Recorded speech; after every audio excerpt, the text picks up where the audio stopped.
વન્ય પ્રાણીને બચાવવા માટે કામ કરતો યુવાન। વરસાદની સિઝનમાં સાપ વધુ જોવા મળે છે। વરસાદની સિઝનમાં રોજના 25થી વધુ કોલ આવે છે। સાપના રેસ્ક્યુ કરીને સાપને અનુકૂળ વાતાવરણમાં છોડીને મૂકવામાં આવે છે। અત્યાર સુધીમાં અંદાજિત 5000થી વધુ સાપનું કર્યું છે રેસ્ક્યુ। છેલ્લા 15 વર્ષથી કરી રહ્યા છે રેસ્ક્યુની કામગીરી। અત્યાર સુધીમાં 9000થી વધુ સર્પનું કર્યું છે રેસ્ક્યુ। આસપાસના 30 કિલોમીટર સુધીના ગામોમાં રેસ્ક્યુ કરવા જાય છે આ યુવા। આજે નાગપાંચમ છે। લોકો નાગને દેવતા માને છે અને તેને શ્રીફળ વધેરે છે તેમજ દૂધ પીવડાવે છે, તલવટ પણ ધરાવે છે। પણ જો કોઈના ઘરે કે ઓફિસ અથવા પોતાના ખેતરમાં જો સાચા દર્શન થાય તો માણસ ગભરાઈ જાય છે।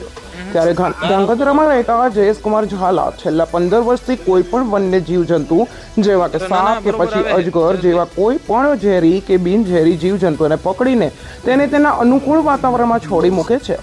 જયેશકુમાર ઝાલા પોતે પણ વન્ય જીવજંતુઓને બચાવવા માટે આ સેવાકીય પ્રવૃત્તિ કરી રહ્યા છે। ખાસ કરીને ચોમાસાની સિઝનમાં સાપ કે પછી તેની કોઈ પ્રજાતિ જેવી કે કાળોતરો, ખળચિત્રો કે અન્ય કોઈ જીવજંતુ વધુ નીકળે છે। હાલમાં ગ્લોબલ વોર્મિંગ વધી રહી છે ત્યારે વન્યજીવને બચાવવા તે આપણી ફરજ છે। ધ્રાંગધ્રાના જયેશકુમાર ઝાલા સરીસૃપ સંરક્ષણ સોસાયટી ગુજરાતની સાથે જોડાયેલા છે અને ઘુડખર અભયારણ્ય ધ્રાંગધ્રા રેન્જ અધિકારીના માર્ગદર્શન નીચે ધ્રાંગધ્રા શહેર કે પછી આજુબાજુના 30 કિલોમીટર સુધીના ગામડામાં પણ જઈને આ કાર્ય કરે છે। જયેશકુમાર ઝાલા પોતે પણ આવી સેવા કરવાનો શોખ રાખે છે માટે તે આ કાર્ય કરી રહ્યા છે। અત્યાર સુધીમાં જયેશકુમાર ઝાલાએ 9000થી વધુ આવા રેસ્ક્યુ કરેલા છે।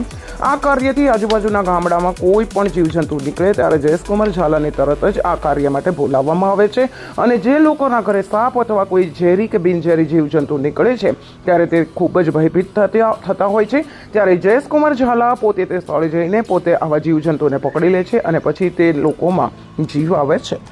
નમસ્કાર, હું જયેશકુમાર ઝાલા છેલ્લા 15 વર્ષથી સાપના રેસ્ક્યુ કરું છું અને અત્યાર સુધીમાં મેં 10,000થી વધુ સાપના રેસ્ક્યુ કર્યા છે। સાથે સાથે તમામને કહેવા પણ માગું છું કે સાપને મારવો નહીં, સાપ આપણો મિત્ર છે અને જ્યાં પણ સાપ નીકળે ત્યાં મારો નંબર છે 97 120 58 600, મારો સંપર્ક કરવો। અને આજ નાગપાંચમ છે, નાગપાંચમની દિવસે જ આજ મેં 5 સાપના રેસ્ક્યુ કર્યા છે અને સાથે સાથે વન વિભાગને સાથે રાખી અને વન વિભાગને જે કંઈ સાપ પકડું છું એ વન વિભાગને સોંપું છું। ત્યારબાદ વન વિભાગ સાપના અને રિલીઝ કરવા માટે વન વિભાગ પોતે જાય છે।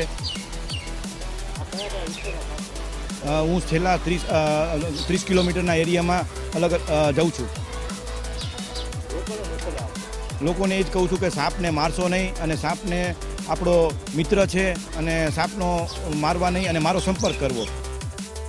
ધ્રાંગધ્રા તાલુકામાં જયેશભાઈ ઝાલા દ્વારા એક વિશેષ કામગીરી કરવામાં આવે છે।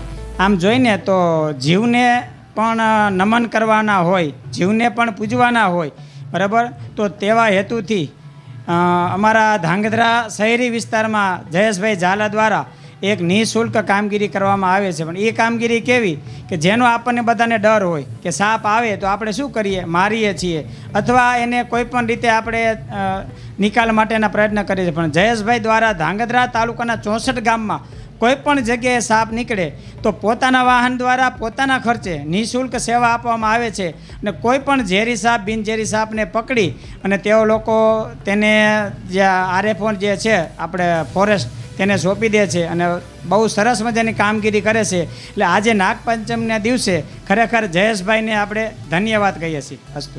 જયેશભાઈ દ્વારા છેલ્લા 15 વર્ષથી આ કામગીરી કરવામાં આવે છે અને અત્યાર સુધીમાં 10,000 સાપોને એ લોકો પકડી અને આવી રીતે વન્ય જે જીવ છે અને આરએફઓ જે છે તેમને સોંપવામાં આવ્યા છે।